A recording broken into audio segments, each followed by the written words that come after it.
À chacune de ses sorties, Kémi Séba martèle sans cesse le sens de son combat. Ce vendredi encore, face à la presse burkinabé, l'activiste panafricaniste a tenu à désigner clairement ses adversaires.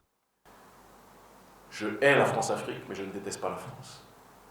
J'ai brûlé mon passeport français parce que c'était un symbole de rupture de pensée avec le système de la France-Afrique, mais je suis solidaire de tout le prolétariat français, quel qu'il soit, et je ne vais jamais le nier.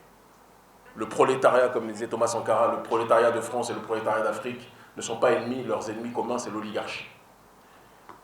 Et être né en France ne peut pas être un crime. Ça m'a permis de mieux connaître le système que je combats. Un système qui asphyxie sa propre population et qui, par extension, évidemment, va asphyxier encore plus le continent africain, puisque c'est à partir de cette asphyxie qu'il peut bénéficier des ressources. À cet adversaire extérieur, le franco-béninois ajoute une autre adversité, celle de l'intérieur, et lui adresse une mise en garde.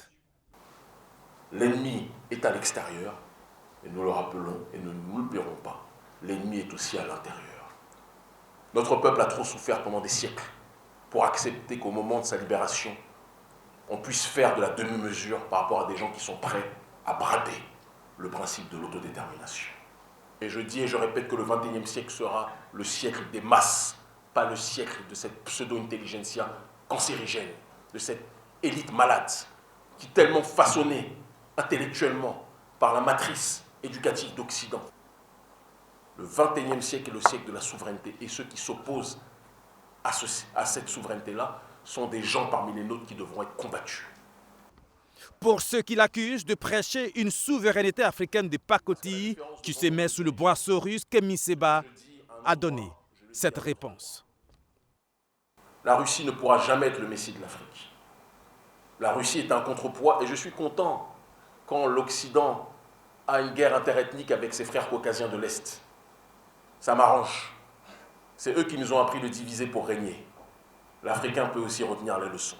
Et donc quand ils se battent entre eux, c'est bon pour nous parce que ça nous désengorge de leurs tentacules. Pendant qu'ils sont en train de se battre entre eux, on peut accentuer le processus d'autodétermination. On appelle ça de la géostratégie. L'ennemi de mon ennemi peut être ponctuellement mon ami, mais ça n'en deviendra jamais. Et je demande à ce que ce soit retenu. Mon messie. Et c'est pour ça que je fais partie des rares gens qui s'opposent, lorsqu'il y a des manifestations en Afrique, à ce qu'on brandisse le drapeau de la Russie. Parce que je dis que quand on fait ça, on s'humilie. Vous ne verrez pas de drapeau brandi du Burkina Faso lors des manifestations en Russie. Alors il faut aussi que nous apprenions à éviter, même si je sais que quand les nôtres le font, ils le font pour défier l'Occident. Mais la plus grande défiance à l'Occident, ça devrait être de brandir nos drapeaux. Mon message est très clair.